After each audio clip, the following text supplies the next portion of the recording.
Да, ну вот начало небольшого обзора. Ну, это не совсем начало, значит, это DIN, DIN V, называется VX. То есть это копия классической модели гитары DIN V, ну, в том смысле, что V. А вот стрелы.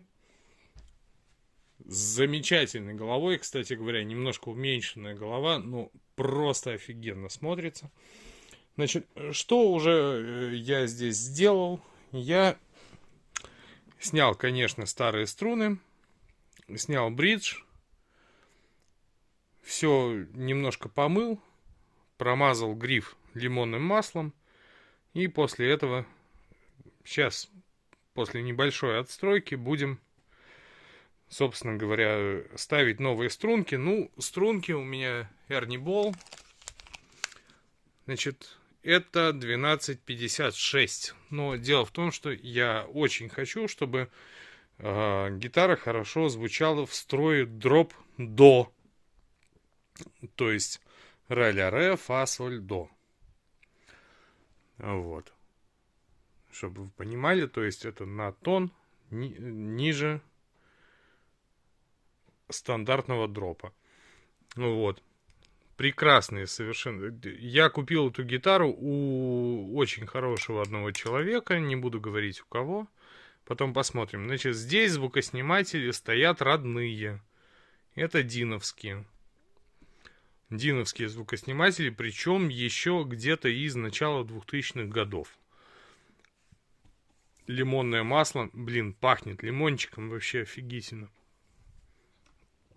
Что хочется сказать по этой гитаре? Супер классный гриф, небольшой радиус, обалденные. Просто такое ощущение, что их где-то доводили. То есть я просто не верю, что Китай может вот это сделать. Тут просто лады, вот лапочки. Вообще, прямо вот трогаешь и... персик. Вот. Из недостатков этой гитары, ну, что я могу сказать? Ну, конечно, колочки, ну, это гройверовские колочки. Ой, извините, я немножко не протер. Это гройверовские колочки. Вот они. Но держат они, не сказать, чтобы очень хорошо. То есть, нет, в принципе, проблем нет, но как бы как-то так. С этим порожком, в принципе, все вообще нормально.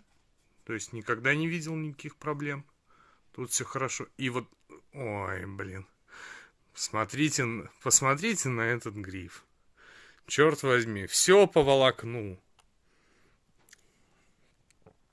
Значит, звукосниматели не менялись. Почему я хочу это заметить? Потому что дальше я сделаю обзор на вторую свою гитару. Это будет Z Explorer. Вот. И там будут большие замечания. Как бы. Вот. Эта гитара довольно старая. То есть у нее есть там, ну, какие-то сколы, там, то все. То есть видно, что она побывала как бы на полях боев.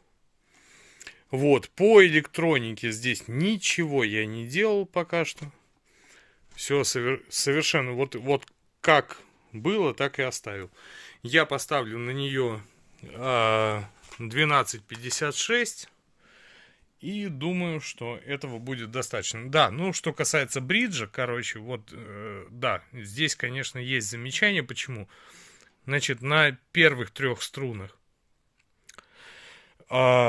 вот можно даже это видеть здесь на записи. Никакой коррозии нет, ничего нет. Ну, только там внутри, немножко на болтах, ну, чуть-чуть чего-то. А вот на вот этих трех струнах здесь уже явно видно. То есть, либо они мененные, либо вот эти мененные, да? Значит, ну, скорее всего, на первых трех струнах новые, а вот эти вот старые. Значит, здесь, конечно, коррозии поела, пожрала, как бы. То есть, скорее всего, на следующей замене струн я все-таки что-нибудь сделаю с бриджем, да, то есть полностью его все-таки разберу, и вот здесь прям можно наблюдать, да, 3,3, вот. Я все-таки его полностью разберу и почищу, но сейчас я этого делать не буду, чисто потому, что у меня нет инструмента для того, чтобы это все замутить. Вот. Бридж, ну, понятно, просто навесной. Струны сквозь корпус. 4 болта.